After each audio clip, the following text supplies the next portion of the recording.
আমরা নিজেদেরকে অনেক সম্মানিত কিছু হিসেবে দেখাই, আমরা নিজেদেরকে অনেক পবিত্র কিছু হিসেবে দেখাই। আমরা আমাদের চারপাশে একটা খোলস তৈরি করি, কিন্তু মৃত্যু এই সবগুলো খোলস সরায় দেয়। আমাদের সব চিন্তা দুনিয়া নিয়ে, যে দুনিয়াতে আমার জীবনটা কিভাবে আরো কমফোর্টেবল হবে, আরামদায়ক হবে, দুনিয়াতে আমার জীবনটা কিভাবে আরো সম্মানজনক হবে, দুনিয়াতে আমার জীবনটা কিভাবে আরো সচ্ছল হবে, দুনিয়াতে আমার জীবনযাপনের স্টাইলটা, মানে লাইফস্টাইলটা কিভাবে আরো উন্নত হবে। আমরা মৃত্যুর কথা চিন্তা করতেছি না, আমরা আমাদের আখিরাতের কথা চিন্তা করতেছি না, আমরা আল্লাহ তাআলার সামনে গিয়ে কি বলবো সেটা আমরা চিন্তা করতেছি না, এবং এই পরীক্ষা আমরা কিভাবে পার হয়ে যাব সেটা নিয়ে আমরা চিন্তা করতেছি না। আল্লাহ আমাদের জানাই দিচ্ছেন আপনার জন্য কি আছে, আপনার মৃত্যুর সময় কি হবে, মৃত্যুর পর কি হবে, কবরে কি হবে, বারজাকের জীবনে কি হবে, ইয়াউমুল কিয়ামাতে কি হবে, এবং অনন্তকালের জন্য কি হবে, প্রতিটা জিনিস আল্লাহ আপনাকে জানাই দিচ্ছেন। এরপরও যদি আপনি না করেন, আল্লাহর সামনে আপনার কোনো ওজন নাই, আল্লাহর সামনে আমার কোনো ওজন নাই, আমি আল্লাহকে শাস্ত্র হচ্ছে। আমরা দুনিয়ার জন্য হিজরত করি, সাহাবা কেরাম হিজরত করছে দিনের জন্য। আমরা দুনিয়ার কথা চিন্তা করে সিদ্ধান্ত নেই, সাহাবা কেরাম চিন্তা করছেন দিনের জন্য। আমরা দুনিয়াতে শুধুমাত্র বলবো আমরা ঈমান আনছি, লা ইলাহা ইল্লাল্লাহ, এতটুকু হবে না, আমাদের পরীক্ষা দিতে হবে।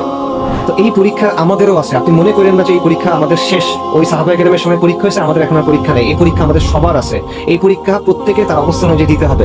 এই পরীক্ষা আমরা পাস করতে পারতেছি না, এই পরীক্ষা নিয়ে আমরা চিন্তাও করতেছি, আমরা বেখেয়াল হয়ে আছি। আপনি যদি কোনো কিছুই না করেন দিনের জন্য কোনো চেষ্টা না করেন, সামগ্রিকভাবে কোনো চেষ্টা না করেন যে আমার যে জায়গাটাতে আমার জন্ম, যে জায়গাটাতে আমি বেঁচে আছি, যে সমাজের মধ্যে আমি বেঁচে আছি, এখানে দিন ইসলামের জন্য আমার কিছু একটা করা উচিত এবং এটা আমার জীবনের একটা গুরুত্বপূর্ণ অংশ, এটা যদি আপনার মধ্যে না থাকে, এটাকে যদি আপনি বিন্দুমাত্র গুরুত্ব না দেন, আপনি আল্লাহর কাছে গিয়ে কি ওজর দিবেন বলেন? আমি আল্লাহর কাছে গিয়ে কি ওজর দিব বলেন? আপনাদেরকেও শুকরিয়া, আল্লাহ আপনার উত্তম জাযা দান করেন। আপনারা দিন ইসলামের কিছু কথা শোনার জন্য, কিছু কথা জানার জন্য আজকে এখানে আসছেন। আল্লাহ আপনাদেরকে উত্তম জাযা দান করেন। আপনাদের যে নিয়ত নিয়ে আপনারা এখানে আসছেন, যে সময়টা এখানে দিচ্ছেন, আল্লাহ এটা কবুল করেন ইনশাআল্লাহ তাআলা।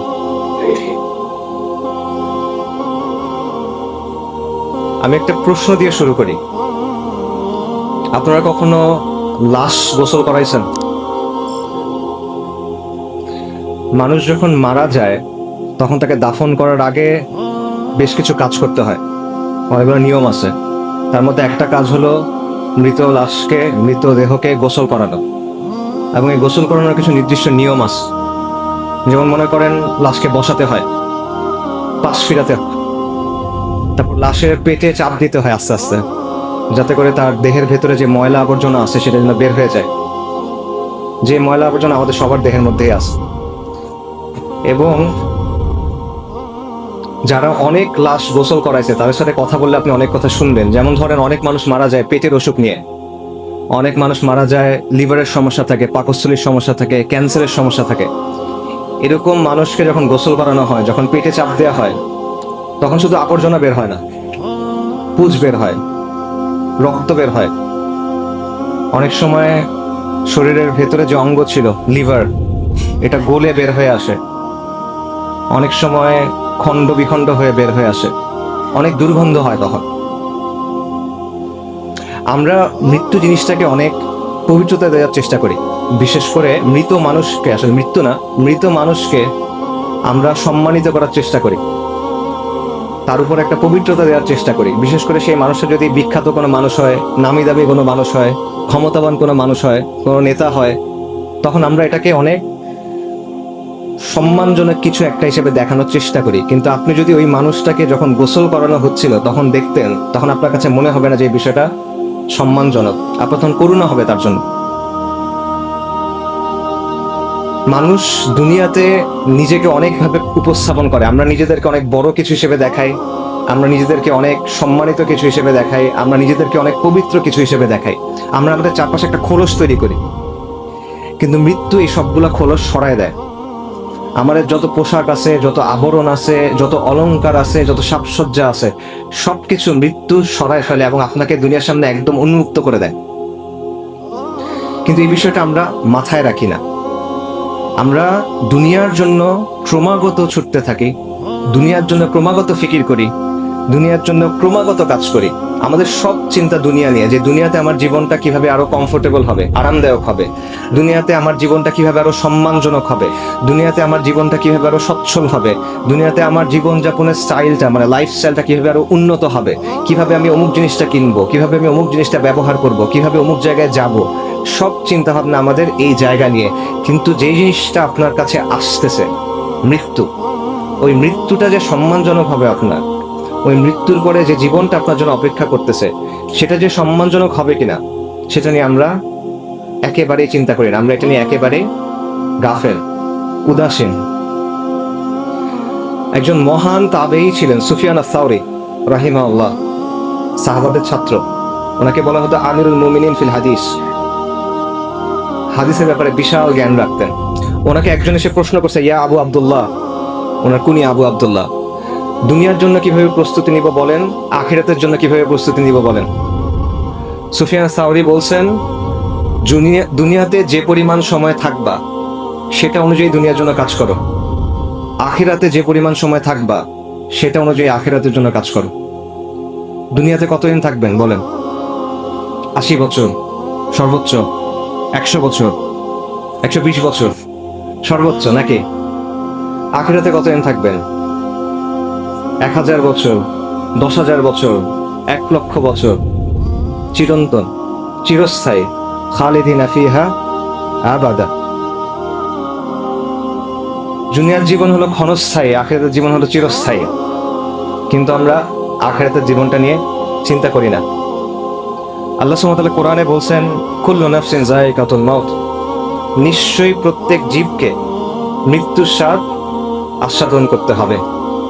ওয়া ইন্নামা তুওয়াফফুনা উজুরাকুম ইয়াউমাল কিয়ামা, এবং কিয়ামতের দিন তোমাদেরকে তোমাদের যে প্রতিফল, যে কর্মফল, সেটা পরিপূর্ণভাবে বুঝিয়ে দেওয়া হবে। ফামান যুহজিয়া আনিন নারি ওয়া উদখিলাল জান্নাতা ফাকাদ ফাজ, যাকে আগুন থেকে রক্ষা করা হবে এবং জান্নাতে প্রবেশ করানো হবে, সে হলো সফল। ওয়ামাল হায়াতুদ দুনিয়া ইল্লা মাতাউল গুরুর, এই দুনিয়ার জীবন হলো ছলনাময় ভোগ, ছলনা, প্রতারণাময় একটা ভোগ, এটা ছাড়া আর কিছুই না। সূরা আলে ইমরানের আয়াত, এই একটা আয়াতে আল্লাহ আযজা ওয়া জাল আমাদের এই দুনিয়ার সব বাস্তবতা, সব মৌলিক প্রশ্নের উত্তর দিয়ে দিয়েছেন। যে বিষয় নিয়ে আমাদের এত পেরেশানি, যে বিষয় নিয়ে আমাদের এত ছোটাছুটি, যে বিষয় নিয়ে আমাদের এত চিন্তা, এত কষ্ট, সবকিছুর আসল মূল্যটা কত, এই সবকিছুর পরে কি অপেক্ষা করতেছে, দুনিয়ার সফলতা কি, ব্যর্থতা কি, এরপরে আমাদের জন্য কি অপেক্ষা করতেছে। এবং এর পরের আয়াতে আল্লাহ সুবহানাহু ওয়া তাআলা বলতেছেন, লাতুবলাউন্না ফি আমওয়ালিকুম ওয়া আনফুসিকুম, নিশ্চয়ই তোমাদেরকে তোমাদের জান এবং মালের ব্যাপারে পরীক্ষা করা হবে। দেখেন, আমাদের জীবনের মধ্যে নিশ্চিত জিনিসপত্র কিছু নাই, সবকিছু অনিশ্চিত। যে বিষয়গুলো নিয়ে আপনি সকাল থেকে ঘুমানোর আগ পর্যন্ত চিন্তা করেন, ইভেন ঘুমানোর সময় যেগুলো নিয়ে স্বপ্ন দেখেন, কোনোটার মধ্যে কোনো নিশ্চয়তা নাই। আমাদের উপার্জন, আমাদের পড়াশোনার রেজাল্ট, পরিবারে কি হবে, বাচ্চার কি হবে, সন্তানের কি হবে, স্ত্রীর কি হবে, পিতামাতার কি হবে, দুনিয়াবি যত চিন্তা আছে, যা কিছু নিয়ে আমরা চিন্তা করতেছি, কোনোটার মধ্যে কোনো নিশ্চয়তা নাই, নিশ্চিতভাবে জানার সুযোগ নাই। একটা মাত্র জিনিস নিশ্চিত, সেটা হলো মৃত্যু। কিন্তু এই মৃত্যু নিয়ে আমরা চিন্তা করি না। এই জিনিসটা আপনি কিভাবে ব্যাখ্যা করবেন? একটা জায়গা যেখানে আপনি চিরস্থায়ীভাবে থাকবেন, যে জিনিসটা নিশ্চিত, সেটা নিয়ে আপনি চিন্তা করতেছেন না। আমিরুল মুমিনিন আলী ইবনে আবু তালিব রাদিয়াল্লাহু আনহু, ওনার একটা উক্তি আছে, সেখান থেকে একটা ব্যাখ্যা পাওয়া যায়। উনি বলছেন যে মানুষ ঘুমন্ত, মৃত্যুতে সে জেগে ওঠে। মানুষের এই জীবনটা আসলে একটা ঘোরের মতো, একটা ঘুমের মতো। যখন সে মারা যাবে, যখন আখিরাতের জীবন শুরু হচ্ছে, তখন সে জেগে ওঠে। এটা ভেবে চিন্তা করেন, আমরা যখন স্বপ্ন দেখি, স্বপ্নের মধ্যে তো অনেক কিছু হয়। স্বপ্নের মধ্যে যখন মানুষ কোনো বিপদ দেখে সে ভয় পায়, স্বপ্নের মধ্যে যখন ভালো কিছু হয় তখন সে খুশি হয়, এবং স্বপ্নের মধ্যে মনে হয় কত ঘটনা ঘটতেছে অনেক সময় নিয়ে। কিন্তু যখন আপনি ঘুম থেকে উঠেন, তখন দেখবেন স্বপ্নের কথা মনে থাকে না, আচ্ছা আচ্ছা অল্প কিছু মনে থাকে, এমন মনে হয় এটা তো অল্প একটা সময় ছিল। তো এই দুনিয়ার জীবনটা এরকম, আপনি ঘুমায় আছেন, মৃত্যুর পর আপনি উঠবেন। যেটাকে আজকে আমার কাছে সবচেয়ে গুরুত্বপূর্ণ মনে হচ্ছে, কবরের জীবনের সময় মনে হবে যেটা কিছু ছিল না। বিচারের দিবসে বিচার শুরু হওয়ার আগে আপনার কাছে মনে হবে এটা কিছু ছিল না। বিচার শুরু হয় নাই এখনো, জান্নাত জাহান্নামের জীবন এখনো শুরু হয় নাই। জাস্ট ইয়াউমুল কিয়ামাতে বিচার শুরু হওয়ার আগের যে সময়টা, ওই সময়টাতে আপনার কাছে মনে হবে যে দুনিয়ার জীবন এটাতে একটা মুহূর্ত ছিল শুধু। কিন্তু এখন আমরা সবকিছু ভুলে এই জিনিসটা নিয়ে চিন্তা করতেছি শুধু। মৃত্যু সুনিশ্চিতভাবে আপনার দিকে আসতেছে।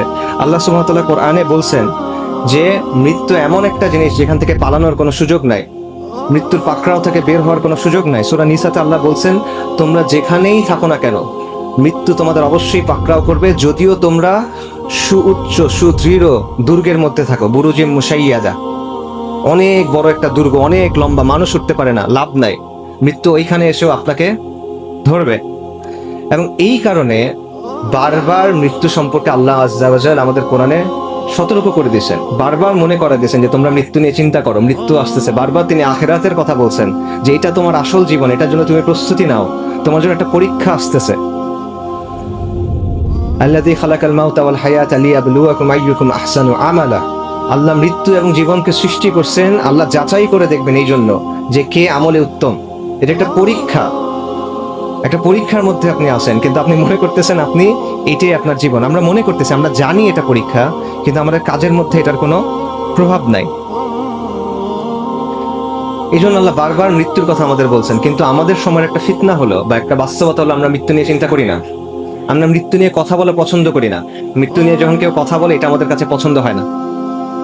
অথচ নবী সাল্লাল্লাহু আলাইহি ওয়াসাল্লামের কথা চিন্তা করেন, তিনি যখন কোনো বিয়ের অনুষ্ঠানে গেছেন, নিকার অনুষ্ঠানে, সেখানে তুমি বলতেছেন ইয়া আইয়ুহাল্লাযীনা আমানুত্তাকুল্লাহা হাক্কা তুকাতিহি ওয়া লা তামুতুন্না ইল্লা ওয়া আনতুম মুসলিমুন। সেখানেও তিনি এই আয়াত পড়তেছেন যে তোমরা মুসলিম না হয়ে মৃত্যুবরণ করো না। একটা নিকার অনুষ্ঠান, যেটা হলো একটা আনন্দের জিনিস, একটা নতুন পরিবার শুরু হচ্ছে, সেই পরিবার থেকে নতুন মানুষ আসবে, সেইখানেও এসে নবী সাল্লাল্লাহু আলাইহি ওয়াসাল্লাম মৃত্যুর কথা স্মরণ করা দিচ্ছে। নবী সাল্লাল্লাহু আলাইহি ওয়াসাল্লাম বলছেন আকসিরু যিকরা হাদিমিল লাজ্জাত, যে বেশি বেশি করে তোমরা ওই জিনিসকে স্মরণ করো যেটা সুখ বিনাশী, যেটা সবকিছু সুখ নষ্ট করে দেয়, যেটা সবকিছু স্বাদ নষ্ট করে দেয়। সেই জিনিসটা কি? সেই জিনিসটা মৃত্যু। কেন এটা বারবার বলা হচ্ছে? কারণ এভাবে আপনি আখিরাতের জন্য নিজেকে প্রস্তুত করবেন, নইলে পারবেন না। যখন মৃত্যুকে কথা চিন্তা করবেন, যখন আখিরাতটা আপনার কাছে বড় মনে হবে, তখন আপনি আমলের দিকে যেতে পারবেন, তখন আপনি গুনাহ থেকে সরে আসতে পারবেন, তখন আপনি দুনিয়ার যে প্রতারণা এখান থেকে দূরে সরতে পারবেন। সাহাবায়ে কেরামের আমল আমরা যখন আজকে পড়ি, ওনাদের আমলের কথা আমাদের কাছে অবিশ্বাস্য মনে হয়, ওনাদের যে কুরবানি আমাদের কাছে অবিশ্বাস্য মনে হয়, ওনারা যে ইবাদত করছেন আমাদের কাছে অবিশ্বাস্য মনে হয়। ওই সমাজের সবচেয়ে সম্মানিত মানুষ ছিলেন ওনারা, মক্কার সমাজে। কুরাইশ আরবের মধ্যে সবচেয়ে সম্মানিত, সেই মক্কার মধ্যে ওনারা সম্মানিত ছিলেন। প্রথম দিকে সাহাবী যারা, মুহাজির সাহাবী যারা, সম্মানিত মানুষের জন্য সবচেয়ে কষ্ট হলো অপমান। সেই অপমান তাদেরকে সহ্য করতে হয়েছে, রাতারাতি অপমান। আগের দিন সম্মানিত মানুষ, পরের দিন ইসলাম গ্রহণ করছে, অপমানিত। উমর রাদিয়াল্লাহু আনহু, কুরাইশের সব গুরুত্বপূর্ণ আলোচনায় তাকে রাখা হতো, কিন্তু যেদিন উনি ইসলাম গ্রহণ করছেন বললেন, ওই দিন তার সাথে প্রকাশ্যে কাবার সামনে মারামারি হয়েছে, সকাল থেকে সূর্য মাথার উপরে উঠে যাওয়া পর্যন্ত। আপনারা শুনছেন এগুলা, আপনারা জানেন। তাদেরকে নিজের ঘরের মানুষ ঘর থেকে বের করে দিয়েছে। মুসা ইবনে উমার রাদিয়াল্লাহু আনহু কোনো কিছু ছাড়া ঘর থেকে বের করে দেওয়া হয়েছে, পোশাক ছিল না ওনার। সাহাবীদেরকে নিজের বাসার লোকজন ধরে পিটাইছেন, উসমান রাদিয়াল্লাহু আনহুকে। অসংখ্য এরকম ঘটনা। শুধু এটা না, সবকিছু ছেড়ে বিদেশে চলে যেতে হয়েছে, আবিসিনিয়ায় চলে গেছেন রিফিউজি হিসেবে, কোনো পরিচয় নাই তাদের আবিসিনিয়ায়।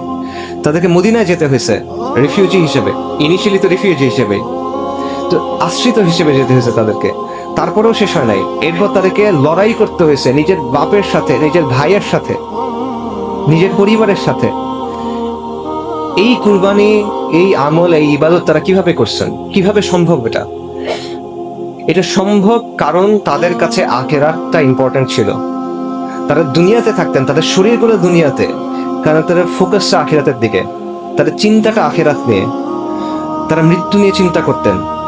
এই কারণে দুনিয়াকে তারা এভাবে ঠেলে দিতে পারতেন, এই কারণে তারা এত কষ্ট করতে পারতেন, আমল করতে পারতেন। এবং নবী সাল্লাল্লাহু আলাইহি ওয়াসাল্লাম এইভাবে তাদের তাসকিয়া এবং তারা কি তারবিয়া করছিলেন, প্রশিক্ষণটা দিয়েছিলেন যে তারা এটা যেন পারেন। এটা নবী সাল্লাল্লাহু আলাইহি ওয়াসাল্লাম কিভাবে করছেন? তিরমিজির একটা হাদিস আছে, এটার বাংলা আমি বলতেছি। নবী সাল্লাল্লাহু আলাইহি ওয়াসাল্লাম সেখানে বলতেছেন, দুনিয়া হলো অভিশপ্ত এবং দুনিয়াতে যা কিছু আছে সেটা হলো অভিশপ্ত, শুধুমাত্র আল্লাহ জিকির ছাড়া এবং ওই বিষয়গুলো ছাড়া যেটা আল্লাহর সন্তুষ্টির কারণ হতে পারে। ইমাম আল বাইহাকি শুআবুল ঈমানে একটা ঘটনা বর্ণনা করছেন আব্দুল্লাহ ইবনে মাসউদ রাদিয়াল্লাহু আনহু থেকে। নবী সাল্লাল্লাহু আলাইহি ওয়াসাল্লাম এবং সাহাবায়ে কেরাম একদিন রাদিয়াল্লাহু আনহুম একদিন বের হয়েছেন রাস্তায়। তারা হাঁটতে হাঁটতে একটা জায়গায় গেলেন, সেখানে গিয়ে তারা দেখলেন একটা মৃতদেহ, হাড়, পোশাক, মাথার খুলি। রাসূলুল্লাহ সাল্লাল্লাহু আলাইহি ওয়াসাল্লাম তখন বললেন, এই যে মাথার খুলি, এটার ভিতর একদিন চোখ ছিল, যে চোখ দিয়ে সে দেখতো। এটার ভিতরে একদিন জিভ ছিল, যে জিভ দিয়ে সে কথা বলতো। এটার ভিতরে একদিন কান ছিল, যে কান দিয়ে সে শুনতো। আজকে তার কি অবস্থা? তারপর নবী সাল্লাল্লাহু আলাইহি ওয়াসাল্লাম বলছেন যে এটাই হলো দুনিয়ার আকিকা, এটা হলো দুনিয়ার বাস্তবতা, এটা হলো দুনিয়া একটা দাস। এই ঘটনাটা নিয়ে, এটা সনদ নিয়ে কিছু কথা আছে, যাইফ বলছেন অনেকে। বাকি আমরা তো কোনো হুকুম বলতেছি না, ওলামায়ে কেরাম বলছেন যে তারগিব এবং তাহরিদের জন্য, উৎসাহ দেওয়ার জন্য বা ফজিলতের জন্য এটা বলা যায়। তো এইভাবে নবী সাল্লাল্লাহু আলাইহি ওয়াসাল্লাম সাহাবায়ে কেরামের মনকে প্রস্তুত করছিলেন, তাদের অন্তরকে প্রস্তুত করছিলেন কিসের জন্য? এই দুনিয়াতে তাদের যে কাজ সেটার জন্য এবং আখিরাতের জন্য। এবং সাহাবাদের অবস্থা কিরকম ছিল? আল হাসান আল বাসরি রাহিমাহুল্লাহ উনি বলছেন যে সাহাবায়ে কেরাম এমন মানুষ ছিলেন যে তোমরা যদি তাদেরকে দেখতে, তোমরা বলতা এই মানুষগুলা পাগল। আর তারা যদি তোমাদের দেখতো তাহলে তারা বলতো এই মানুষগুলা মুসলিম না।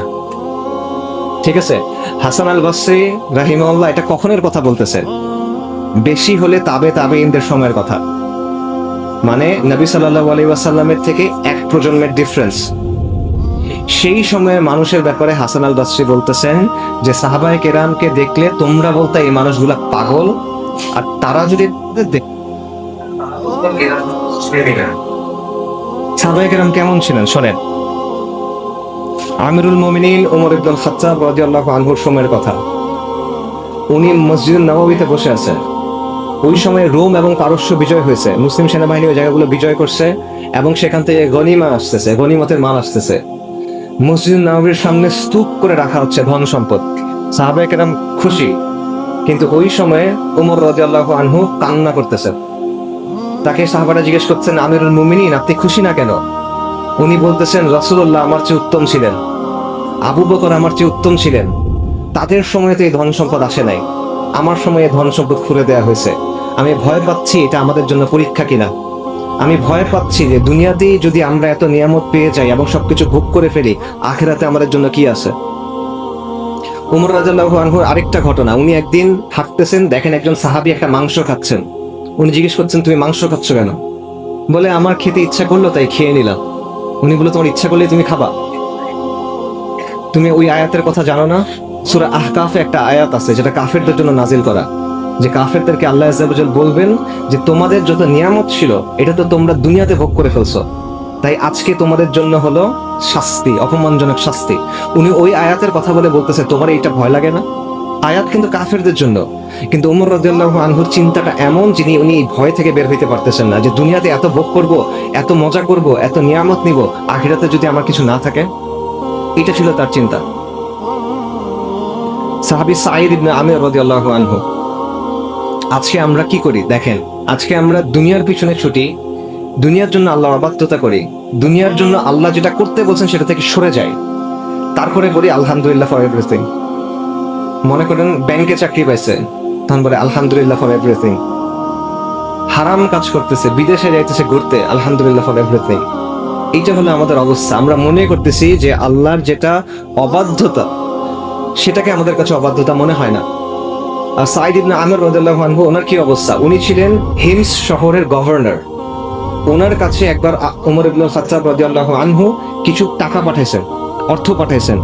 ওই ব্যক্তি যখন ওনার কাছে আসছে তখন উনি বলতেছেন, আমিরুল মুমিনিন আপনার জন্য এই অর্থ পাঠাইছেন। তখন সাঈদ ইবনে আমির বলতেছে, ইন্না লিল্লাহি ওয়া ইন্না ইলাইহি রাজিউন। এরপর ওই লোক টাকা দিয়ে চলে গেছে। ওনার স্ত্রী জিজ্ঞেস করতেছেন যে কি ব্যাপার, আমিরুল মুমিনিন কি ইন্তেকাল করলেন? মানে ইন্না লিল্লাহ পড়ছেন কেন? তোমরা জানো এর চেয়ে খারাপ ঘটনা কি? এর চেয়ে খারাপ ঘটনা যে দুনিয়া আমার ঘরের মধ্যে ঢুকে গেছে, এটা এর চেয়ে খারাপ ঘটনা। তারপর তিনি স্ত্রীকে বলতেছেন, আমি টাকাগুলো দিয়ে দিই? ওনার স্ত্রী বলছে, হ্যাঁ দিয়ে দেন। ওনার বাসার সামনে দিয়ে একটা বাহিনী যাচ্ছিল মুসলিমদের জিহাদের জন্য, উনি টাকা তাদেরকে দিয়ে দিচ্ছেন। সাঈদ ইবনে আমির রাদিয়াল্লাহু আনহুর ব্যাপারে ওই শহরের মানুষ 4টা অভিযোগ দিয়েছেন উমর রাদিয়াল্লাহু আনহুর কাছে। 4টা অভিযোগ। প্রথম অভিযোগ, এই ব্যক্তি সকালে দেরি করে আসে। অভিযোগ নাম্বার 2, রাতের বেলা তাকে পাওয়া যায় না, যেহেতু ব্যক্তিটা গভর্নর, সময় অসময়ে তাকে প্রয়োজন হয়, কিন্তু রাতে তাকে পাওয়া যায় না। অভিযোগ 3, মাসে একদিন সে ঘর থেকে বের হয় না। অভিযোগ নাম্বার 4, এই ব্যক্তি হঠাৎ হঠাৎ অজ্ঞান হয়ে যায়। উমর রাদিয়াল্লাহু আনহু তার কাছে জানতে চাইলেন যে কি ব্যাপার, চিঠলিকে জানতে চাইলেন, ব্যাখ্যা চাইলেন। তখন সাঈদ ইবনে আমির রাদিয়াল্লাহু আনহু বললেন, প্রথম অভিযোগ, আমি সকালে দেরি করে যাই। অভিযোগ সত্য। কেন সত্য? কারণ আমার বাসায় কোনো কাজের লোক নাই, বাসার কাজগুলো শেষ করে তারপর আমাকে আসতে হয়। এটা ওই শহরের গভর্নর, কিন্তু একটা শহরের গভর্নর। প্রদেশের গভর্নর, একটা শহর না আসলে একটা প্রদেশের গভর্নর। দ্বিতীয় অভিযোগ, রাতে তাকে পাওয়া যায় না। অভিযোগ সত্য, রাতে আমাকে পাওয়া যায় না, কারণ দিনে আমি মানুষকে সময় দিই, রাতে আমি ইবাদত করি, কারণ আমার নিজের জন্য এই সময়টা আমার রাখতে হয়।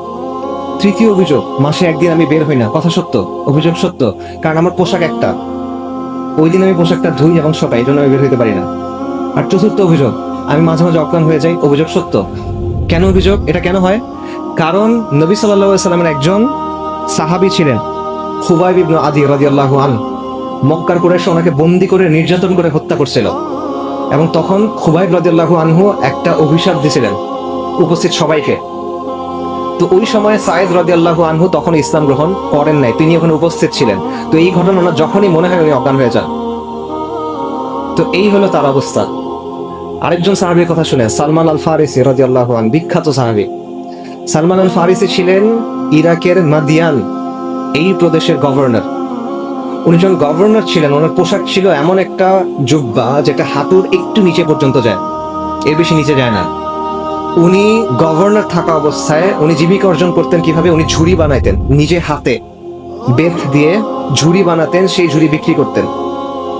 উনি চলাফেরার জন্য একটা খচ্চর ব্যবহার করতেন। সাধারণত সম্মানিত মানুষ খচ্চর ব্যবহার করবে না, ঘোড়া ব্যবহার করবে, উনি খচ্চর ব্যবহার করতেন। এটা নিয়ে বাচ্চারা হাসি ঠাট্টা করতো, উনি চুপচাপ থাকতেন, উনি হাসতেন। ওনার অবস্থা এমন যে ওনাকে দেখে বোঝা যায় না। এক লোক শহরে ঢুকছে, ওনাকে ডেকে বলছে, এদিকে আসো, এই যে আমার গাধার পিঠে কিছু মালসামান আছে, এগুলো একটু নামায় দাও। উনি নামায় দিচ্ছে। তখন লোকেরা বলছে, তুমি কাকে বলতেছো? এটা গভর্নর, নবী সাল্লাল্লাহু আলাইহি সাল্লামের সাহাবী, এটা সালমান আল ফারিসি।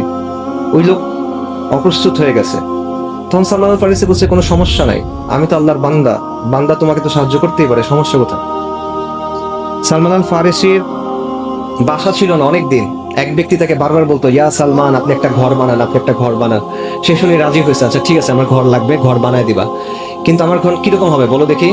ওই লোক বলছে, আমি জানি আপনার ঘর কেমন হবে। আপনার ঘর হবে এমন যে আপনি যদি সোজা হয়ে দাঁড়ান, আপনার মাথা ছাদে বাড়ি খাবে, আর আপনি ঘুমানোর সময় যদি পাশ ফিরেন, আপনি দেয়ালের সাথে বাড়ি খাবেন।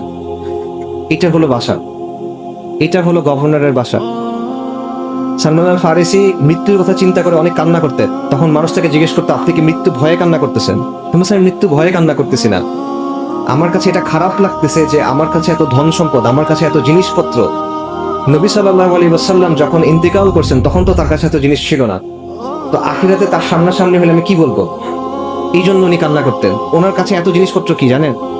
3টা জিনিস, একটা লাঠি, একটা কম্বল, একটা পানির পাত্র। এই হলো এত জিনিস যেটার জন্য উনি ভয় পাচ্ছেন। ওনার কাছে আরেকটা জিনিস ছিল, 4 নাম্বার জিনিস, দামি জিনিস। ওনার কাছে দামি মিস্ক ছিল, আতর ছিল, কিন্তু এই আতর উনি ব্যবহার করতেন না। যখন ওনার মৃত্যুর সময় আসছে, তখন উনি ওনার পরিবারকে বলছেন, আমার দামি আতরটা এখন নিয়ে আসো, আমার মেহমানদের জন্য এই আতর প্রস্তুত করো। তারপর উনি বলছেন যে আমার চারপাশে এই আতর ছড়ায় দাও, কারণ আজকে ফেরেশতারা আমার কাছে আসবে। এইভাবে উনি মৃত্যুর জন্য প্রস্তুতি গ্রহণ করছেন। তো আমরা অনেকে আলহামদুলিল্লাহ, আল্লাহ সুবহানাহু ওয়া তাআলা অনেককে হিদায়াত করছেন, দিনের জন্য বুঝ দিছেন। আমরা চেষ্টা করি দিন পালন করার, আলহামদুলিল্লাহ দাওয়াতি কাজকর্ম করি, কিন্তু আমরা যেন কখনো ভাই এরকম মনে না করি যে আমরা অনেক কিছু করে ফেলছি দিনের জন্য। আমরা যেন এরকম মনে না করি যে আমরা দিনের জন্য অনেক কুরবানি করে ফেলছি। আমরা কিচ্ছু করি নাই, আমরা কিচ্ছু করি নাই। সাহাবায়ে কেরামের কাজের সামনে আপনি যদি নিজেকে চিন্তা করেন, মানে কোনো হিসাবের মধ্যে আপনি আসবেন না। এবং সাহাবায়ে কেরাম আল্লাহ আযজা ওয়া জাল্লার যে হক, এই হক কোনোরও আদায় করতে পারেন না, কেউ পারবে না। কারণ খালেকের যে হক, আর রাজ্জাকের যে হক, আর রহমানের যে হক, এই হক আদায় করা আমাদের কারো পক্ষে সম্ভব না। তো এই বিষয়টা যেন আমার মনের মধ্যে কখনো না ঢুকে, এবং সাহাবাদের থেকে যেন আমরা এটা বোঝার চেষ্টা করি যে আমাদের জীবনটা নিয়ে কিভাবে চিন্তা করা উচিত। আব্দুল্লাহ ইবনে উমর রাদিয়াল্লাহু আনহু উনি বলছেন যে সন্ধ্যা হলে সকাল পর্যন্ত বেঁচে থাকবা এটা মনে করো না, সকাল হলে সন্ধ্যা পর্যন্ত বেঁচে থাকবা এটা মনে করবা না, বরং আমলে লেগে পড়ো, আমল করো। সুস্থ অবস্থায় এমন আমল করো যেন সেটা তোমার অসুস্থতার সময়ের জন্য যথেষ্ট হয়। জীবিত অবস্থায় এমন আমল করো যেন এটা তোমার আখিরাতের জন্য যথেষ্ট হয়। উমর ইবনে আব্দুল আজিজ রাহিমাহুল্লাহ খলিফা ছিলেন। উনি একদিন রাত করে বাসায় আসছেন, ওনার কাছে বায়তুল মালের একটা জিনিস রয়ে গেছে। ওনার ছেলে বলতেছেন যে আব্বা এটা আপনি ফেরত দিয়ে আসেন। উনি বলতেছেন কালকে সকালে ফেরত দিব। ওনার ছেলে বলতেছেন যে আপনি নিশ্চিত কালকে সকাল পর্যন্ত আপনার হায়াত থাকবে। এটা শুনে উনি কান্না করে দিচ্ছেন। তারপর ওটা ওই সময় উনি গিয়ে ফেরত দিয়ে আসছেন। তো এইটা হলো মৃত্যুর চেতনা মানুষকে কিভাবে চেঞ্জ করে। এবং বাস্তবতা হলো দুনিয়া এমন একটা জিনিস, দুনিয়া নিয়ে আপনি যত চিন্তা করবেন, দুনিয়ার পিছনে আপনি যত ছুটবেন, আপনার এই ছোটা কখনো শেষ হবে না। এটার মধ্যে কোনো শান্তি নেই, এটার মধ্যে কোনো প্রশান্তি আপনার কাছে কখনো আসবে না। দুনিয়া আপনাকে পাগল করে দিবে, কিন্তু এই পাগলামের বিনিময়ে আপনি কিছু পাবেন না। আর সাহাবায়ে কেরামদের কথা চিন্তা করেন, আরবরা ছিল সেই সময় দুনিয়াতে একেবারেই অসম্মানিত, সম্মানিত কোনো অবস্থান তাদের ছিল না। হরমুজানের কাছে, পারস্যের সম্রাট হরমুজানের কাছে যখন ইসলামের দাওয়াত নিয়ে যাওয়া হয়েছে, চিঠি পাঠানো হয়েছে নবী সাল্লাল্লাহু আলাইহি ওয়াসাল্লামের পক্ষ থেকে, তখন সে বলছে আরবরা কালকে পর্যন্ত মরুভূমিতে কুকুরের দলের মতো দৌড়াদৌড়ি করতো, এদের কেমন সাহসে এরা আমাকে চিঠি পাঠায়। এইভাবে তারা আরবদের দেখতো। অথচ এই আরবরা যখন তারা ইসলাম গ্রহণ করলো, তারা কি অপ্রতিরোধ্য শক্তি হিসেবে আসলো, অর্ধেক দুনিয়া দখল করে ফেললো, আল্লাহ তাদেরকে দিলেন। আসলে এটা কিভাবে সম্ভব হইলো? এই যে সম্মানটা, এই অর্জনটা কেমনে সম্ভব হয়েছে? এই কষ্টটা তারা কিভাবে করতে পারছে? কারণটা হলো তাদের চিন্তাটা, তাদের চোখটা আখিরাতের দিকে ছিল। এই জন্য দুনিয়া তার সামনে এসে গড়ায় পড়ছে, লুটায় পড়ছে। আর আমাদের অবস্থা হলো আমরা দুনিয়ার পিছনে ছুটতেছি, এই জন্য আমরা দুনিয়ার সামনে লুটায় পড়ছি, কিন্তু আমরা অসম্মানিত। দুনিয়া শব্দটা, এটা যে রুট আরবিতে, সেটার অর্থ হলো যেটা নিকটবর্তী, যেটা নিম্নমানের, তুচ্ছ। দুনিয়া আসলেই তুচ্ছ, এবং এই তুচ্ছ জিনিসের পিছনে যে ছোটে সে তুচ্ছ হবে। নবী সাল্লাল্লাহু আলাইহি ওয়াসাল্লাম বলতেছেন যে আমাদের কাছে অনেক সময় মনে হয় না যে কাফেরদেরকে আল্লাহ কেন দিচ্ছেন এত কিছু। দুনিয়াতে আল্লাহ তো কাফেরদের অনেক দিচ্ছেন, শান, মান, সম্পদ, কত কিছু দিচ্ছেন, সামরিক শক্তি, সাম্রাজ্য, এত কিছু আল্লাহ তাদের কেন দিচ্ছেন? আমাদের কাছে মনে হয় না অনেক সময়। নবী সাল্লাল্লাহু আলাইহি ওয়াসাল্লাম উত্তর দিয়েছেন, উনি বলছেন দুনিয়ার মর্যাদা যদি আল্লাহর কাছে একটা মশার ডানার সমান হইতো, তাহলে আল্লাহ কাফেরকে এক ফোঁটা পানি দিতেন না। কিন্তু দুনিয়ার মর্যাদা একটা মশার ডানার সমানও না, এই জন্য আল্লাহ কাফেরকে দিয়ে রাখছে, কিছু যায় আসে না, এটা কোনো মূল্য নাই। দুনিয়ার আখিরাতের অবস্থা হলো, নবী সাল্লাল্লাহু আলাইহি ওয়াসাল্লাম বলছেন যে আল্লাহর কসম, যে আখিরাতের তুলনায় দুনিয়ার অবস্থা হলো তোমাদের মধ্যে কেউ সমুদ্রে একটা আঙ্গুল ডুবালো, তারপর সে আঙ্গুল এনে দেখুক এখানে কতটুকু পানি লেগে আছে। এই যে সমুদ্র, এটা হলো আখিরাত। আপনি আঙ্গুল ডুবানোর পরে হাতে যেটা লেগে থাকবে, এটা হলো দুনিয়া। এই হলো দুনিয়ার অবস্থা। কিন্তু আমরা এই দুনিয়ার পিছনে ছুটতেছি। আমার হায়াতুদ দুনিয়া ইল্লা মাতাউল গুরুর, এটা ছলনার একটা জিনিস, যেটা বাইরে থেকে দেখতে খুব ভালো লাগে, কিন্তু ভেতরে কিচ্ছু নাই, ভেতরে কোনো প্রশান্তি নাই। বাইরে থেকে চকচকে জাঁকজমকপূর্ণ, টানে আপনাকে, কিন্তু শেষ পর্যন্ত এটা আপনাকে ক্ষতি ছাড়া কিছু দিতে পারবে। এবং দুনিয়ার জিনিস আপনি যত খুঁজবেন, যত দৌড়াবেন, কোনো তৃপ্তি আপনার আসবে না। নবী সাল্লাল্লাহু আলাইহি ওয়াসাল্লাম বলছেন যে বনি আদমকে যদি দুটা উপত্যকা দেয়া হইতো, স্বর্ণ ভর্তি, মানে বিশাল ময়দান ভর্তি শুধু সম্পদ, স্বর্ণ, বনি আদম সন্তুষ্ট হবে না, সে তৃতীয় একটা চাইবে। বনি আদমের পেট একটা জিনিস দিয়ে ভরবে, এটা হলো কবরের মাটি, আর কোনো কিছু দিয়ে এটা ভরবে না। তো এখানে একটা বিষয়ে মাথায় রাখবেন যে সম্পদ নিষিদ্ধ না। আমি বলতেছি না যে দুনিয়া একেবারে আপনি ছেড়ে দিবেন, আপনি দুনিয়া ছাড়তে পারবেন না। এই দুনিয়ার মধ্যে আমাদের থাকতে হবে, এই দুনিয়ার মধ্যে আমাদের আমল করতে হবে। দিনকে বিজয়ী করার জন্য যে কাজ করবেন, ওটা দুনিয়াতে করতে হবে। দুনিয়ার আসবাবের নিয়ম মেনে আপনার কাজ করতে হবে। মুসলিমদের স্বার্থে আপনি যখন কাজ করবেন, সেটাও দুনিয়াতে করতে হবে, কিন্তু দুনিয়া যেন আপনার অন্তরের ভিতরে না ঢুকে। সম্পদ হারাম না যদি আপনি এটা হালাল ভাবে উপার্জন করেন, যদি আপনি এটা সঠিকভাবে খরচ করেন, যদি এটি আপনি দ্বীন ইসলামের জন্য খরচ করেন, যদি আপনি যখন প্রয়োজন হয় নিজের সম্পদ আল্লাহর জন্য দিয়ে দেওয়ার জন্য প্রস্তুত থাকেন, এবং যদি আপনি দ্বীনের জন্য বেশি খরচ করেন আর নিজের নফসের জন্য কম খরচ করেন। কিন্তু এটা মাথায় রাখা যে এই ভারসাম্য রাখা অত্যন্ত কঠিন। সালাফুস সালেহিন থেকে কথা আছে যে ওনারা বলতেন যে সব গুনার শেকড় কি? সব গুনার শেকড় হইল দুনিয়ার প্রতি ভালোবাসা। আরেকটা কথা ওনারা বলতেন, সেটা হলো যেই ব্যক্তি, ইমাম আহমদ এটা আনছেন কিতাবুজ জুহুদে, যে যেই ব্যক্তি দুনিয়াকে প্রাধান্য দিবে, সে তার আখিরাতকে ক্ষতিগ্রস্ত করবে। যে দুনিয়াকে গুরুত্ব দিবে, সে আখিরাতকে ক্ষতিগ্রস্ত করবে। আর যে আখিরাতকে গুরুত্ব দিবে, অবশ্যই সে তার দুনিয়াকে কিছুটা হলেও ক্ষতিগ্রস্ত করবে। তাই যে জিনিসটা চিরস্থায়ী, তোমরা সেটাকে প্রাধান্য দাও। এটা বাস্তবতা। আমাদের মধ্যে একটা ধারণা আছে যে ঠিক আছে, আমরা দিন দুনিয়া এমন ভাবে ব্যালেন্স করে ফেলবো যাতে আমার দুনিয়াটা একটা কাফেরের দুনিয়ার মতো সুন্দর হবে। এটা হবে না, এটা সম্ভব না। নবী সাল্লাল্লাহু আলাইহি ওয়াসাল্লামের হাদিস আছে যে দুনিয়া মুমিনের জন্য কিরকম? কারাগারের মতো। দুনিয়া মুমিনের জন্য কারাগারের মতো।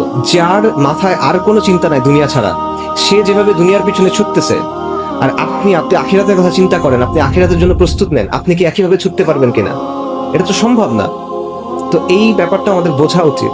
যে যেহেতু আপনি বুঝছেন আল্লাহ আপনাকে এই নিয়ামত দিছেন, একটা পরীক্ষা আছে, ওই পরীক্ষার উত্তর সহ আল্লাহ আপনাকে বলে দিছেন, আপনাকে মহা পুরস্কারের জন্য আল্লাহ নিয়ামত দিছেন, তাহলে আপনাকে দুনিয়াতে কিছু জিনিস ছেড়ে দিতে হবে। এই ছেড়ে দেওয়ার মানসিকতা থাকতে হবে। 100 দুনিয়া পাবেন আবার দিনও ধরে রাখবেন, এটা হবে না। সালাফুস সালিহিন বলছেন এটা হবে না। রাসূলুল্লাহ সাল্লাল্লাহু আলাইহি ওয়াসাল্লামের কি অবস্থা ছিল? উনি মাটির ঘরে থাকছেন, ছোট ছোট ঘরের মধ্যে থাকছেন, দিনের পর দিন চলে গেছে, তার বাসায় রান্না হয় নাই, মাটিতে থাকছেন তিনি। এরকম ছিল না? নবী সাল্লাল্লাহু আলাইহি ওয়াসাল্লাম বলছেন যে দুনিয়ার সাথে আমার সম্পর্ক কি? আমার সম্পর্ক তো এমন যে আমি একজন মুসাফির, যাবার সময় একটা গাছের ছায়ায় আমি বিরতি নিছি। এটা হলো দুনিয়া, এখান থেকে সময় হলে আবার চলে যাবে। সাহাবাদের কথা তো আপনাদেরকে বললামই।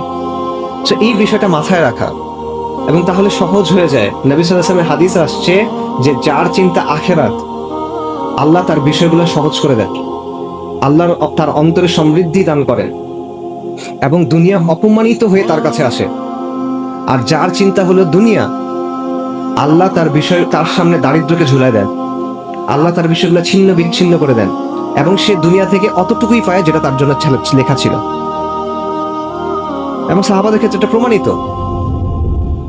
দুনিয়ার প্রতি যে অনাসক্ত হয় সে আখিরাত পায়।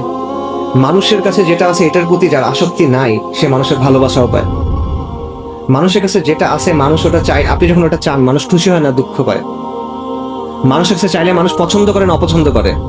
অপছন্দ করে। আল্লাহর কাছে চাইলে আল্লাহ পছন্দ করে, আল্লাহর কাছে না চাইলে আল্লাহ অপছন্দ করেন। আল্লাহর কাছে চাইতে হয়, সেই বিষয়টা বোঝা।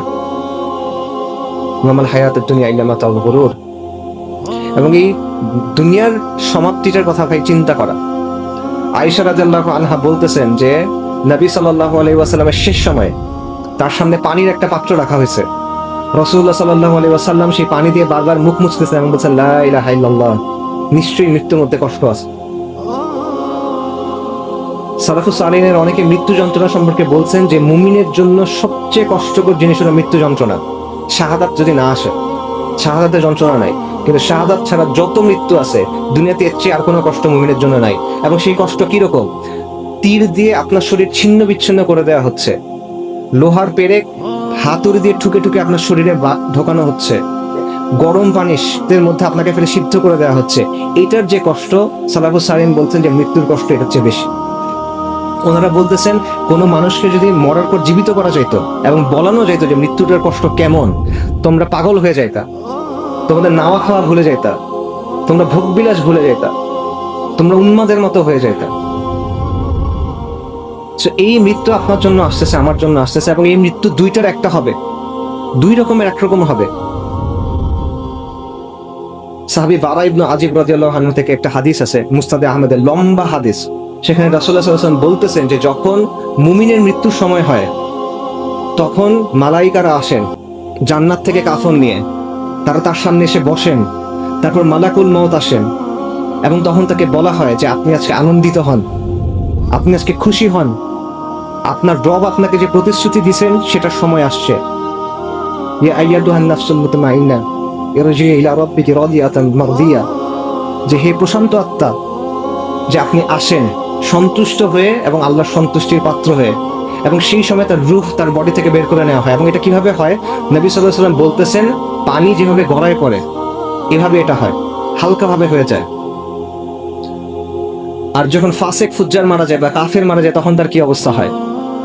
মালাইকারা আসেন জাহান্নাম থেকে কাফন নিয়ে, তারা তার সামনে এসে বসেন, মালাকুল মউত আসেন এবং তাকে তখন বলা হয় যে বের হয়ে আসো আজকে তুমি অবাধ্য বান্দা, আল্লাহর রাগের দিকে তুমি বের হয়ে আসো, আল্লাহর শাস্তির দিকে তুমি বের হয়ে আসো। এবং তার রূহ তখন কবজ করা হয় এবং তার রূহ বের হয়ে আসতে চায় না। এবং এটা কেমন হয়? নবী সাল্লাল্লাহু আলাইহি ওয়াসাল্লাম বলছেন ভেজা তুলার মধ্যে যদি একটা কাঁটাওয়ালা ডাল ঢুকানো হয় এবং এটা যখন টেনে বাইর করা হয়, এই প্রসেসটা এরকম। আমি যদি ভেজা তুলার মধ্যে কাঁটাওয়ালা ডাল ঢুকে বের করে আনার সময় কি হবে বলেন? ছিঁড়ে বের হয়ে আসবে, এইভাবে রূহ বের হয়ে আসবে তখন। তো এই দিনটা আপনার জন্য আসতেছে, আমি জানি না আপনার জন্য কখন আসবে, আমার জন্য কখন আসবে, কিন্তু এই দিনটা আমাদের সবার জন্য আসতেছে। এখন একমাত্র প্রশ্ন হলো ওই দিনটাতে আপনাকে কিভাবে সম্বোধন করা হবে, ওই দিনটা আপনি কিভাবে পার করবেন। এরপরে এই রূহগুলাকে নিয়ে নবী সাল্লাল্লাহু আলাইহি ওয়াসাল্লামের হাদিসে আসছে ফেরেশতারা মুমিনের রূহকে নিয়ে আসমানে উঠে প্রথম আসমানে যান, তাদের জন্য অনুমতি দেওয়া হয়। দ্বিতীয় আসমানে যান, তারা উঠতে থাকেন, শেষ পর্যন্ত আল্লাহর কাছে আনা হয়।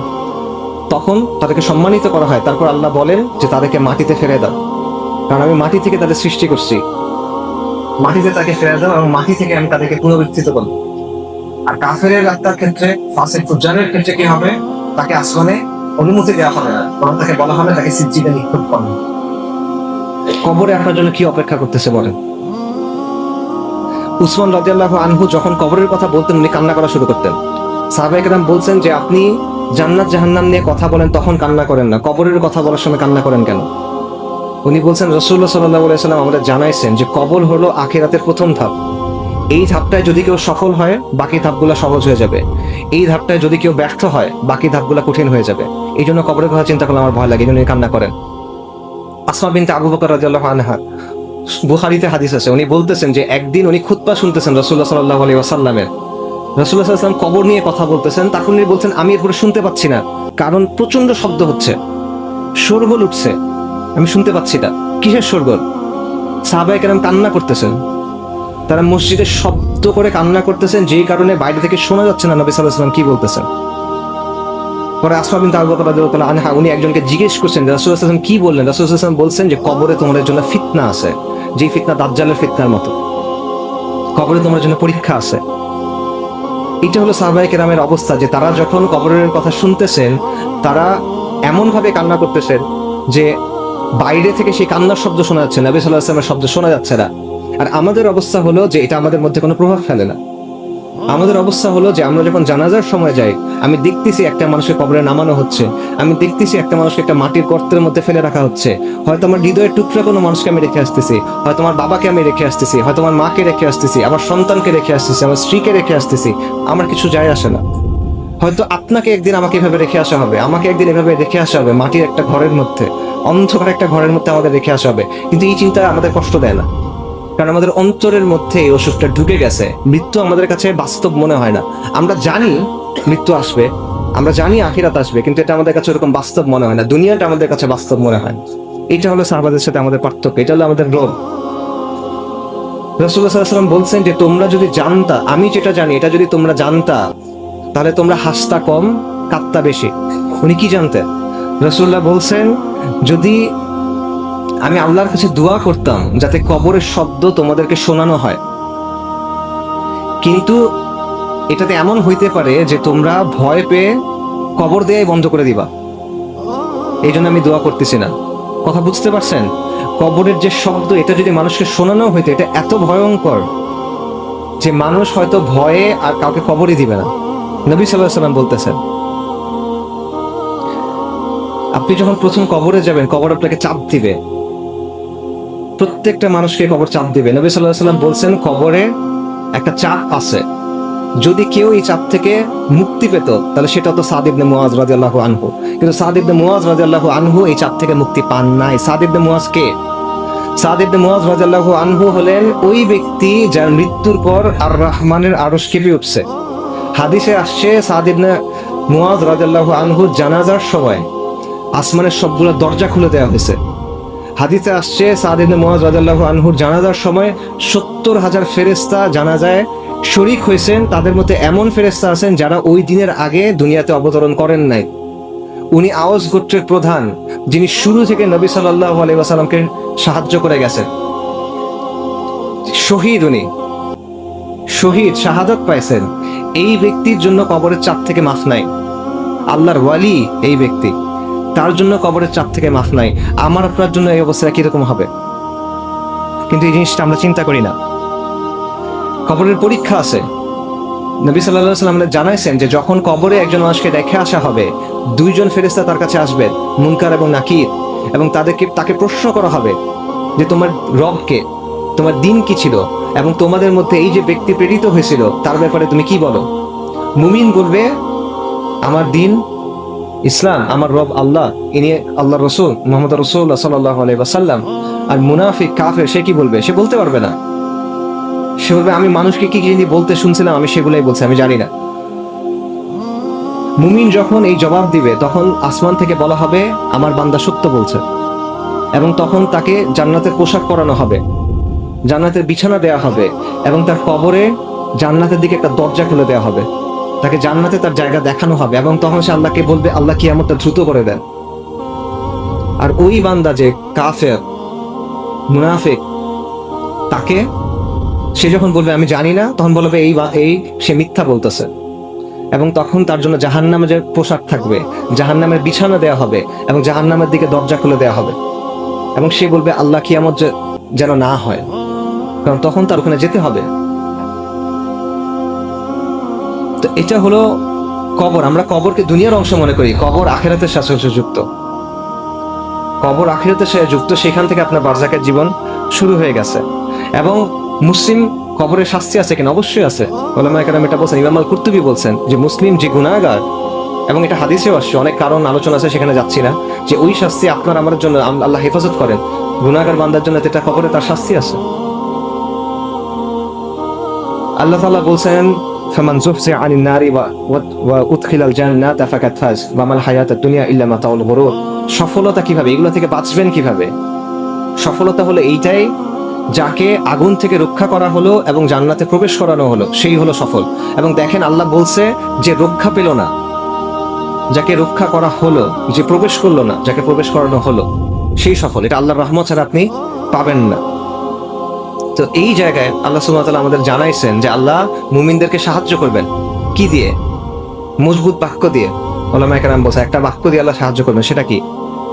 আল্লাহ আযজা ওয়া জাল্লা বলেন, ইউসাব্বিতুল্লাযীনা আমানু বিল কাউলিস সাবিতি ফিল হায়াতিদ দুনিয়া ওয়া ফিল আখিরাহ। মহান আল্লাহ মুমিনদেরকে কাউলুস সাবিত, এটার মাধ্যমে দুনিয়ার জীবনে এবং আখিরাতে সুপ্রতিষ্ঠিত রাখবে। এই কাউলুস সাবিত কি? লা ইলাহা ইল্লাল্লাহ, তাওহীদ। কিন্তু লা ইলাহা ইল্লাল্লাহ খালি বললে হবে না, লা ইলাহা ইল্লাল্লাহ খালি বললে হবে না, এটার পরীক্ষা দিতে হবে, আল্লাহ যাচাই করবে। এটা আমার কথা না, আল্লাহ সুবহানাহু ওয়া তাআলা বলছেন। আল্লাহ সুবহানাহু ওয়া তাআলা বলছেন, আহাসিবান নাসু আইয়ুতরাকু আইয়াকুলু আমান্না ওয়া হুম লা ইফতানুন। তোমরা কি মনে করছো যে তোমরা বলবো আমান্না, আমরা ঈমান আনছি, তারপর তোমাদের অব্যাহতি দেওয়া হবে? হবে না। আল্লাহ সুবহানাহু ওয়া তাআলা পরীক্ষা নেবেন। ওয়ালাকাদ ফাতান্নাল্লাযীনা মিন ক্বাবলিহিম, আল্লাহ তাদের পূর্ববর্তীদের পরীক্ষা নিয়েছিলেন। আল্লাহ পরীক্ষা করে দেখবেন যে কে সত্যবাদী এবং কে মিথ্যাবাদী। এটা মনে করেন না যে আপনি আজকে মুখস্থ করে গেছেন, পরীক্ষার সময় পরীক্ষার জবাব দিয়ে বের হয়ে আসছেন, ব্যাপারটা এমন না। আল্লাহ যাচাই করবেন, আল্লাহ যাচাই থেকে আপনি বের হইতে পারবেন না। এখানে কোনো দুই নাম্বারি করার সুযোগ নাই, এখানে কোনো ধোঁকা দেওয়ার সুযোগ নাই, এখানে কোনো বুঝ দিয়ে বের হয়ে আসার সুযোগ নাই। এবং আল্লাহ কিভাবে পরীক্ষা করবেন? নানাভাবে পরীক্ষা করবেন। একটা পরীক্ষার কথা আমরা আগেই বলছি, লাতুবলাউন্না ফি আমওয়ালিকুম ওয়া আনফুসিকুম। আল্লাহ আপনাদের, আমাদের জান এবং আমাদের জীবন দিয়ে আমাদেরকে পরীক্ষা করবেন। বিষয়টা বুঝেন ভাই।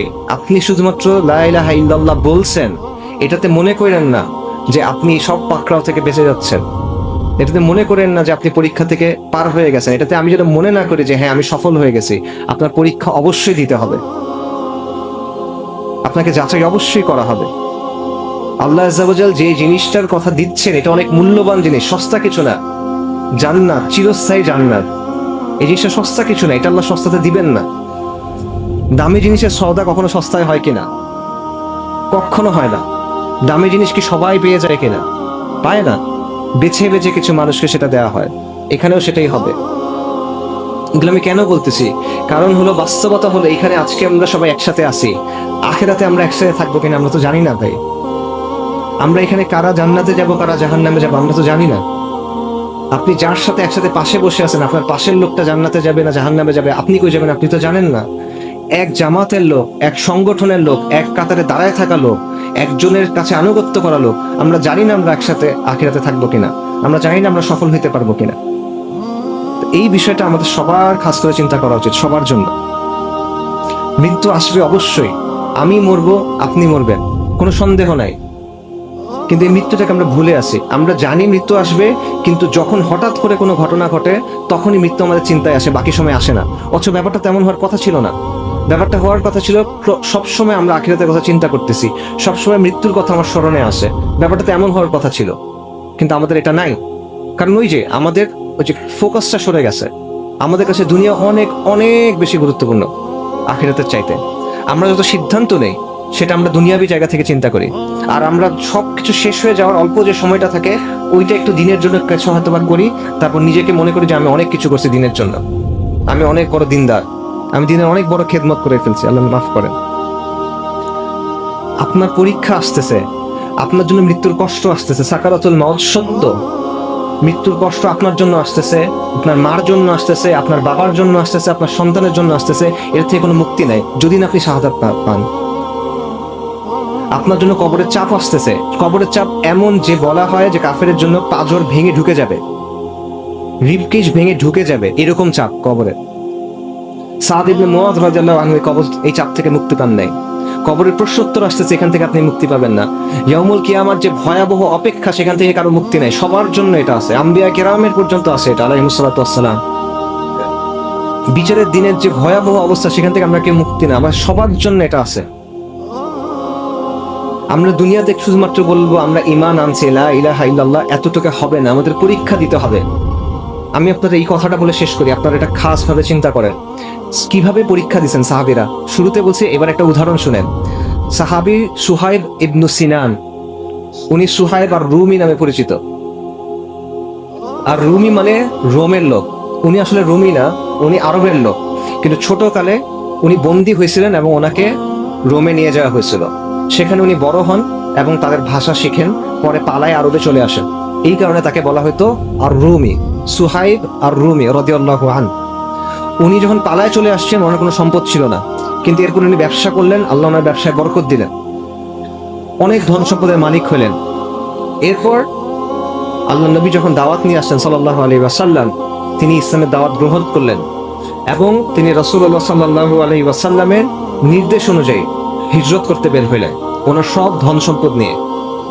তিনি যখন ধন সম্পদ নিয়ে চলে যাচ্ছেন, কুরাইশ তাকে আটকাইছে। কুরাইশ বলতেছে যে তুমি দরিদ্র অবস্থায় আমাদের কাছে আসছিলা, আমাদের কাছে ব্যবসা করে তুমি আজকে এত ধন সম্পদ বানাইছো, তোমাকে আমরা যাইতে দিব না। তিনি বলছেন, তোমরা যদি আমাকে যাইতে না দাও, আমার কাছে এই তীর আছে এবং তোমরা জানো আমি কত ভালো তীর ছুটতে পারি, আমি তোমার দিকে তীর ছুটবো এবং তোমরা মারা যাবা, এবং তোমরা যদি আমার কাছে আসো, আমার কাছে ধারালো তরোয়ার আছে, আমি তোমার সাথে ফাইট করব। কুরাইশ ভয় পাইছে। তারপর কুরাইশ বলছে, ঠিক আছে তুমি যাও, তোমার সম্পদ রেখে যাও। আমরা কি করতাম বলেন? আমরা একটা নেগোশিয়েট করার চেষ্টা করতাম, আচ্ছা ঠিক আছে আমার সম্পদের অল্প কিছু নাও, অল্প কিছু আমাকে দাও, 50-50, রাইট? এরকম কিছু একটা আমরা করতাম। সোহেব আর রুমি বলছে, ঠিক আছে সব সম্পদ নাও। সব সম্পদ রেখে তিনি মদিনাতে চলে আসছেন। মদিনাতে তিনি যখন আসছেন, তখন রাসূলুল্লাহ সাল্লাল্লাহু আলাইহি ওয়াসাল্লাম বলছেন যে সুহাইব অনেক বড় ব্যবসা করে আসছে, সুহাইব অনেক সফল ব্যবসা করে আসছে। এইটা হলো সফলতা, যেই দুনিয়া কামাইছেন। আপনি চিন্তা করে দেখেন, একটা মানুষ বন্দী ছিল, সে পালায় আসছে, দরিদ্র, কিচ্ছু নাই তার, পথে ঘাটে ঘুমানোর মতো অবস্থা। এই ব্যক্তি বিশাল বড় কোটিপতি হয়ে গেছে, এই সব কিছু ছেড়ে চলে গেছে। আবার আমরা দুনিয়ার জন্য দিন ছাড়ি, আমরা যাই না বিভিন্ন জায়গায়, আমরা দুনিয়ার জন্য হিজরত করি। সাহাবায়ে কেরাম হিজরত করছে দিনের জন্য, আমরা দুনিয়ার জন্য হিজরত করি, সাহাবায়ে কেরাম হিজরত করছেন দিনের জন্য। আমরা দুনিয়ার কথা চিন্তা করে সিদ্ধান্ত নেই, সাহাবায়ে কেরাম চিন্তা করছেন দিনের জন্য, এবং এটাই হলো সফলতা, যেটা রাসূলুল্লাহ সাল্লাল্লাহু আলাইহি ওয়াসাল্লাম বলছেন। তো এই পরীক্ষা আমাদেরও আছে, আপনি মনে করেন না যে এই পরীক্ষা আমাদের শেষ। ওই সাহাবায়ে কেরামের সময় পরীক্ষা হয়েছে, আমাদের এখন আর পরীক্ষা নেই। এই পরীক্ষা আমাদের সবার আছে, এই পরীক্ষা প্রত্যেকে তার অবস্থা অনুযায়ী দিতে হবে। এইটা ভালোভাবে মাথায় রাখেন। এই পরীক্ষা আমরা পাশ করতে পারতেছি না, এই পরীক্ষা নিয়ে আমরা চিন্তাও করতেছি না, আমরা বেখেয়াল হয়ে আছি। আমরা মৃত্যুর কথা চিন্তা করতেছি না, আমরা আমাদের আখিরাতের কথা চিন্তা করতেছি না, আমরা আল্লাহ আযজা ওয়া জাল্লার সামনে গিয়ে কি বলবো সেটা আমরা চিন্তা করতেছি না, এবং এই পরীক্ষা আমরা কিভাবে পার হয়ে যাব সেটা নিয়ে আমরা চিন্তা করতেছি না। তো আমরা যদি এটা চিন্তা না করি, আল্লাহ আমাদের জানাই দিচ্ছেন আপনার জন্য কি আছে, আপনার মৃত্যুর সময় কি হবে, মৃত্যুর পর কি হবে, কবরে কি হবে, বারজাকের জীবনে কি হবে, ইয়াউমুল কিয়ামাতে কি হবে, এবং অনন্তকালের জন্য কি হবে, প্রতিটা জিনিস আল্লাহ আপনাকে জানাই দিচ্ছেন। এরপরও যদি আপনি না করেন, আল্লাহর সামনে আপনার কোনো ওজন নাই, আল্লাহর সামনে আমার কোনো ওজন নাই, আমি আল্লাহর কাছে আশ্রয় চাই। তো এই জন্য দুইটা জিনিস খাসভাবে মাথায় রাখা, এটা বলে আমি শেষ করতেছি। সেটা হলো, প্রথমত ব্যক্তিগত পর্যায়ে আপনার আমলের ব্যাপারে আপনি সতর্ক হন। এটা খাসভাবে প্রথমে আমি আমার নিজের জন্য বলতেছি, যে নিজের আমলের ব্যাপারে সতর্ক হওয়া, নামাজে খুশু খুশু আনা, কোরআনকে সময় দেওয়া, নফল ইবাদত বাড়ায় দেওয়া, এবং নিজের মুখটাকে নিয়ন্ত্রণ করা। এটা নিয়ন্ত্রণ না করার কারণে আমরা অনেক বেশি গুনাহ করে ফেলি।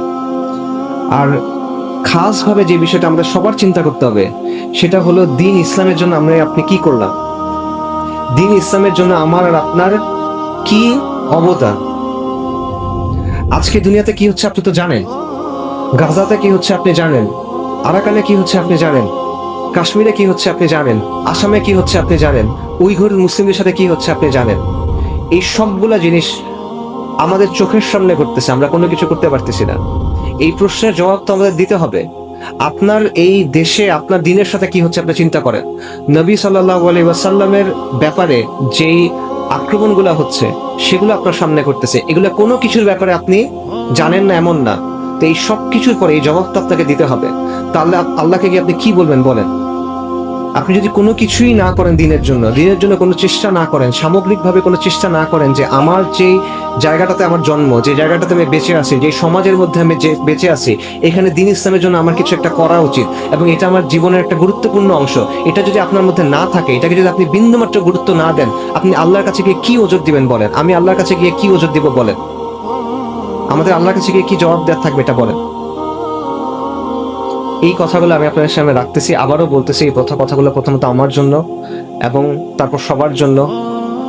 যদি এখানের মধ্যে ভালো কোনো কিছু থাকে সেটা একান্ত আল্লাহর পক্ষ থেকে, এখানে যা কিছু ভুল এবং খারাপ সেটা আমার পক্ষ থেকে এবং শয়তানের পক্ষ থেকে। ওয়া আখিরু দাওয়ানা আলহামদুলিল্লাহি রাব্বিল আলামিন।